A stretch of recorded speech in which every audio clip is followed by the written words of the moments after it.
नमस्कार। आइए सुनते हैं एक बेहद ही भावुक और दिल छू लेने वाली कहानी।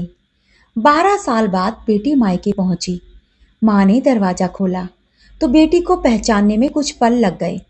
बहू, बस 2 घंटे बैठना, शाम की चाय कौन बनाएगा? घर तुम्हारे बिना सूना नहीं, बिखरा हुआ लगता है। सास की आवाज सुनकर नंदिनी ने अपनी आंखों में आए आंसू जल्दी से पोंछ लिए। आज पूरे 12 साल बाद वह अपने मायके जाने वाली थी। 12 साल, इतना लंबा समय कि उसके छोटे भाई की मूछें भी आ गई थी। भतीजी स्कूल जाने लगी थी और उसके पिता के सिर के सारे बाल सफेद हो चुके थे। लेकिन नंदिनी ने अपने माता पिता को सिर्फ तस्वीरों में देखा था। शादी के समय माँ ने विदा करते हुए कहा था, बेटी जब भी मन करे घर चली आना। नंदिनी ने हंसकर कहा था, माँ अब तो मेरा घर वही है। उसे क्या पता था कि एक दिन उसे अपने ही मायके जाने के लिए भी अनुमति मांगनी पड़ेगी। नंदिनी की शादी समीर से हुई थी। समीर बुरा इंसान नहीं था, लेकिन अपनी माँ के सामने उसकी आवाज जैसे कहीं खो जाती थी। उसकी सास सरोज देवी घर की मुखिया थी। सुबह कब उठना है, क्या पहनना है, किससे कितनी देर बातें करनी है, कहाँ जाना है, सब कुछ वही तय करती थी। शादी के बाद सब पहले साल नंदिनी ने कई बार मायके जाने की इच्छा जताई। माँ बहुत याद आती हैं, सरोज देवी हंसकर कहती। शादी के बाद लड़कियां मायके को भूलना सीखती हैं। हर दूसरे दिन माँ की याद आएगी तो घर कैसे चलेगा? दूसरे साल नंदिनी के पिता की तबीयत खराब हुई। उसने समीर से कहा, बस एक दिन के लिए मुझे पापा के पास जाने दो। समीर ने माँ की तरफ देखा। सरोज देवी ने तुरंत कहा, अभी घर में तुम्हारे जेठ की बेटी की शादी है। बहू चली जाएगी तो काम कौन करेगा? नंदिनी चुप हो गई। उस रात उसने फोन पर पिता से पूछा, पापा तबीयत कैसी है?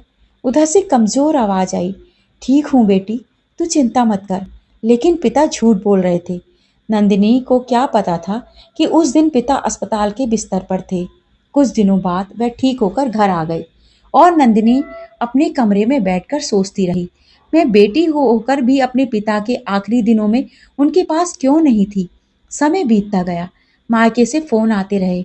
माँ कहती, बेटी इस बार तीज पर आ जाना। नंदिनी हर बार कहती, हाँ माँ कोशिश करूंगी। फिर ससुराल का कोई काम निकल आता। एक बार माँ ने फोन पर कहा, बेटी तेरे हाथ की बनी खीर बहुत याद आती है।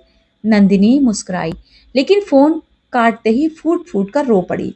उसे अपनी माँ की खीर से ज्यादा माँ के हाथ याद आ रहे थे। फिर एक दिन उसका छोटा भाई आकाश अचानक घर आया। नंदिनी उसे देखकर चौंक गई। तुम यहाँ? आकाश ने मुस्कुराने की कोशिश की। दीदी, पापा की तबीयत अब ठीक नहीं रहती। डॉक्टर ने कहा है कि ज्यादा समय नहीं है। नंदिनी के हाथ से पानी का गिलास छूट गया। क्या? आकाश ने उसकी तरफ देखा और धीमे से कहा, पापा रोज दरवाजे की तरफ देखते हैं, कहते हैं मेरी बेटी आएगी। नंदिनी की आंखों से आंसू बहने लगे। उसने उसी दिन समीर से कहा, मुझे जाना है। समीर चुप रहा। सरोज देवी ने साफ शब्दों में कहा, अभी घर में मेहमान आने वाले हैं, 3 दिन बाद चली जाना। नंदिनी ने पहली बार अपनी सास की आंखों में देखते हुए कहा, माँ जी, अगर मैं 3 दिन देर से गई और मेरे पिता ने मेरा इंतजार करते करते आंखें बंद कर ली तो? कमरे में सन्नाटा छा गया। सरोज देवी बोली, बहु भावुक मत बनो, पिता रोज थोड़े मरते हैं। नंदिनी का दिल कांप उठा। उसने कुछ नहीं कहा, बस अपना छोटा सा बैग उठाया और दरवाजे की तरफ चल पड़ी। समीर ने पहली बार उसका हाथ पकड़कर रोकना चाहा। नंदिनी, माँ नाराज होंगी। नंदिनी ने आंसू के बीच कहा, 12 साल से मैं सबको नाराज होने से बचाती रही हूँ। समीर, आज अगर किसी को नाराज होना है तो होने दो, लेकिन मैं अपने पिता को इंतजार करते हुए नहीं मरने दूंगी। वह मायके पहुंची। दरवाजे पर माँ खड़ी थी। बाल पूरी तरह सफेद हो चुके थे। नंदिनी को देखते ही माँ कुछ पल उसे देखती रही, फिर कांपती आवाज में बोली, तू नंदिनी है? बस इतना सुनना था। नंदिनी माँ के पैरों में गिर पड़ी। माँ, मैं बहुत देर से आई। माँ ने उसे उठाकर सीने से लगा लिया। नहीं बेटी, तू देर से नहीं आई। माँ ने तेरा इंतजार बहुत लंबा किया। दोनों रोती रहीं। फिर नंदिनी दौड़कर पिता के कमरे में गई। पिता बिस्तर पर लेटे थे, चेहरा कमजोर था। नंदिनी उनके पास बैठ गई। पापा, पिता ने धीरे से आंखें खोली। कुछ क्षण उसे देखते रहे, फिर उसके होंठ कांपे। मेरी बेटी सच में आ गई। नंदिनी ने उनका हाथ पकड़ लिया। हाँ पापा, पिता मुस्कुराए। मुझे पता था तू आएगी। नंदिनी रोते हुए बोली, पापा मुझे माफ कर दीजिए। पिता ने उसके सिर पर हाथ रखा। बेटियां कभी माफी नहीं मांगती, बेटियां तो बस घर लौटती हैं। उस रात नंदिनी ने पहली बार अपने पिता के पैरों में तेल लगाया। बचपन में जिन हाथों ने उसे चलना सिखाया था, आज वही हाथ कांप रहे थे। सुबह पिता ने कहा, बेटी अब तू वापस चली जाना, अपना घर संभालना। नंदिनी ने पिता की ओर देखा। पापा इस बार मैं जल्दी वापस नहीं जाऊंगी। पिता मुस्कुराए। क्यों? नंदिनी ने उनका हाथ अपने माथे से लगाकर कहा, क्योंकि 12 साल पहले मैंने एक घर छोड़कर दूसरा घर बनाया था। अब समझ आया है कि बेटी का मायका कोई ऐसी जगह नहीं होती जहाँ शादी के बाद उसका अधिकार खत्म हो जाए। पिता की आंखों से आंसू निकल आए। कुछ दिनों बाद पिता की हालत थोड़ी सुधरी। नंदिनी जब वापस ससुराल जाने लगी तो माँ ने उसका हाथ पकड़ लिया। बेटी अब की बार जल्दी आना। नंदिनी ने माँ को गले लगाया।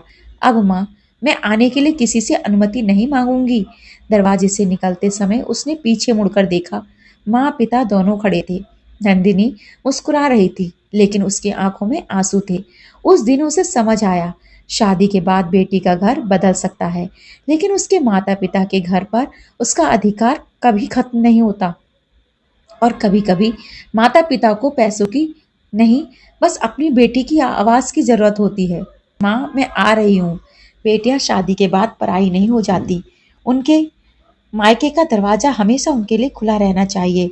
दोस्तों, माता पिता को अपनी बेटी से मिलने के लिए किसी त्योहार या खास मौके का इंतजार नहीं करना चाहिए।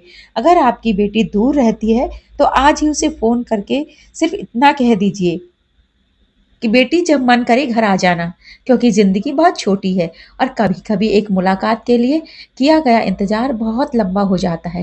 दोस्तों, ये थी आज की दिल छू लेने वाली कहानी। कैसी लगी कमेंट में जरूर बताइएगा। इसी तरह की कहानियों के लिए चैनल को सब्सक्राइब कर लीजिए, वीडियो को लाइक और शेयर भी कीजिएगा। कहानी सुनने के लिए धन्यवाद।